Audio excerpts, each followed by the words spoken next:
Shannon Murray, and this is my personal literacy story. My literacy story begins very early in life. I can trace it back to my birth, actually. This is not to say that I was reading as early as this. Rather, it was who I was born with that is so crucial to my literacy journey. In 1995, I was born alongside an identical twin sister, Colleen. Growing up, she was, and still is, my best friend. What Colleen did, I did, and where she went, I went. Growing up as a twin meant constantly being with someone. We were in the same classes, attended the same extracurricular activities, and had the same friends. We were called the twins rather than our own names so often that I'm surprised we even remembered what our names were. Now, what does my sister have to do with literacy? It all comes down to support and the invaluable confidence that the right environment can lend to young readers. As I learned early on, a positive learning space, maintained through an inclusive and comforting support system, can be integral to building both skills and confidence. The right environment, both the classroom routines and the people themselves, give students like me the courage to be independent and self-challenging. As a fairly shy and anxious child, beginning my first years of school with a ready-made learning partner helped me a lot. I entered the school environment excited and empowered, supported by someone who had always known who I was, what my strengths are, and how I needed to be challenged. My sister and I both loved to read. Having a sibling of the same age and learning level allowed me to have a constant partner, confidant, and competitor as I began my journey towards literacy. We would practice teaching lessons to one another, reading out loud to each other, and competing to see who could read the most books each week. The local librarians were very familiar with the bookworm twins and always had recommendations waiting for us on our weekend trips to the library. If one of us had difficulty, the other was sure to have the answer, and I soon became confident not only in my ability to succeed, but comfortable with the idea that challenges could be faced if I had a support system to push me forward. Since then, confidence has been a quality I have needed in order to excel in any aspect of my life. As someone who doesn't come by this trait naturally, I have found that it's the people I'm with and the surroundings I find myself in that allow me to feel equipped for success. Colleen continues, to this day, to be the best support system I have.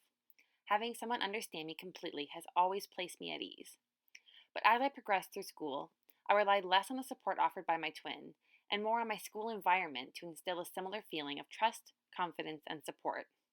Most crucial to this was the importance of self-directed learning to my literacy career. In my early primary years, I was placed in an advanced reading group which consisted of 5 or 6 students who were similarly passionate about reading and writing. Founded on the basis of our teachers' trust in us, our work in these sessions was independent and highly personalized. Like my experience learning alongside my sister in my first years of school, this program afforded me a sense of safe independence, allowing me to complete work at my own pace and to pursue my own questions and ideas. This model of learning was held together by a small supportive community of like-minded students and the highly flexible teaching environment. Through independent and guided reading, I found myself becoming more self-motivating, confident, and independently critical as a reader. While these early years were probably the most crucial to my learning, my passion for literacy was supported by a similar trend in my later educational years. Along with my sister, I entered Westmount Secondary School, Hamilton's only self-directed high school program. The basis of this program was independence and individual goal setting. While students did still receive lessons and assistance from teachers at set points throughout the week, work was largely student-directed. We worked at the pace we desired and took a more active role in controlling the direction of our education. While I found this challenging in my weaker areas, like math, my passion for English soared under this program's direction. Free to work at my own level, I devoted myself to developing my literacy skills, reading and writing in my free time, and in class as I completed all available English courses.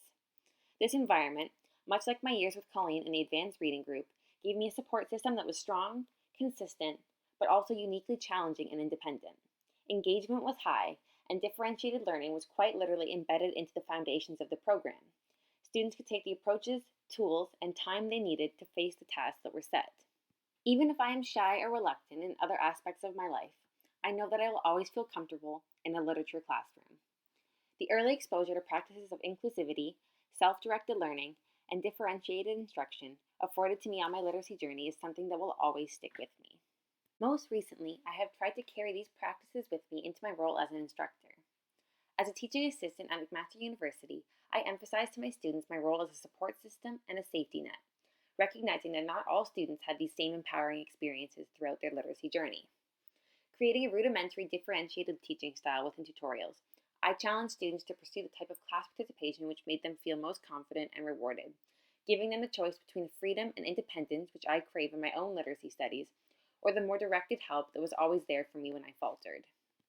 While my journey was varied and highly personal, I think that the flexibility, trust, independence, and support that characterize my literacy story are valuable attributes of any literacy journey.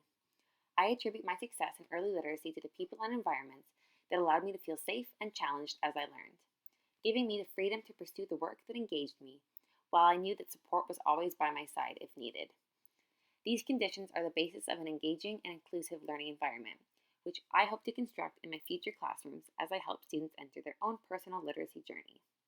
While most children certainly do not come with an identical support partner as they enter their school years, I think that the teacher and the structure of instruction can beneficially replicate the same feeling of challenge and comfort.